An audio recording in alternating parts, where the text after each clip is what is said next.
അപ്പോൾ ഇന്ന് നമ്മൾ ഡിസ്കസ് ചെയ്യാൻ പോകുന്നത് അടുത്ത ഫൈലമായിട്ടുള്ള ടീനോഫോറയെ പറ്റിയിട്ടാണ്. എന്താണ് ഫൈലം ടീനോഫോറ? ഫൈലം ടീനോഫോറയുടെ ജനറൽ ക്യാരക്ടേഴ്സ് എന്താണെന്ന് നമുക്ക് നോക്കാം. സോ ഫൈലം ടീനോഫോറ എന്ന് പറയുന്നത് it is commonly called sea walnut അല്ലെങ്കിൽ കോംബ് ജെല്ലീസ് എന്നാണ് അറിയപ്പെടുന്നത്. സോ സീ വാൾനട്ട് അല്ലെങ്കിൽ കോംബ് ജെല്ലീസ് എന്ന് പറയുന്നത് അവരുടെ ഒരു കോമൺ നെയിം ആണ്. ടീനോഫോറ എന്നല്ലാതെ ഈ ഒരു ടീനോഫോറ എന്ന് പറയുന്ന ഒരു ഓർഗാനിസം മറൈൻ എക്കോസിസ്റ്റത്തിലായിരിക്കും അധികമായിട്ടും കാണപ്പെടുന്നത്.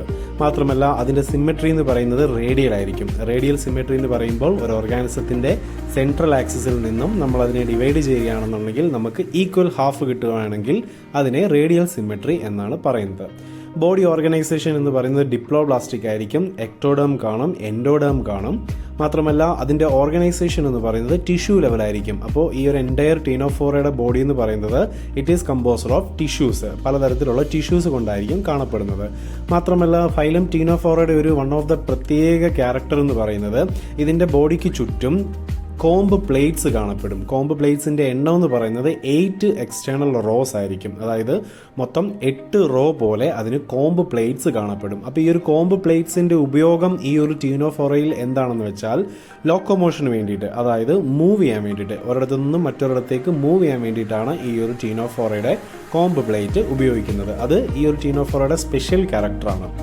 പിന്നീട് ഡൈജഷൻ നോക്കിക്കഴിഞ്ഞാൽ ഡൈജഷൻ എക്സ്ട്രാ സെല്ലുലർ ആയിട്ടും, അതായത് ഔട്ട്സൈഡ് ദ ബോഡിയും ഇൻട്രാ സെല്ലുലർ ഇൻസൈഡ് ദ ബോഡിയിലും കാണപ്പെടുന്നതാണ്.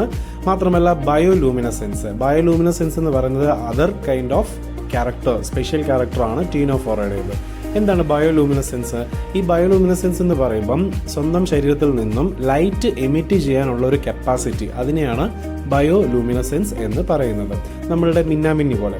So it is a well marked character in ctenophores. മാത്രമല്ല സെക്സസ് ആർ നോട്ട് സെപ്പറേറ്റ്, ഒരു മൊണീഷ്യസ് ഓർഗാനിസമാണ്. മെയിലും ഫീമെയിലും ഒരേ ഇൻഡിവിജ്വലായിരിക്കും കാണപ്പെടുന്നത്. റീപ്രൊഡക്ഷൻ എന്ന് പറയുന്നത് സെക്ഷൽ മീൻസിലായിരിക്കും, ജേം സെൽസ് പ്രൊഡ്യൂസ് ചെയ്തായിരിക്കും റീപ്രൊഡക്ഷൻ നടത്തുന്നത്. ഫെർട്ടിലൈസേഷൻ എന്ന് പറയുന്നത് ഇൻസൈഡ് ദ ബോഡി അല്ല, എക്സ്റ്റേണൽ ആണ്, ഔട്ട്സൈഡ് ദ ബോഡിയാണ്.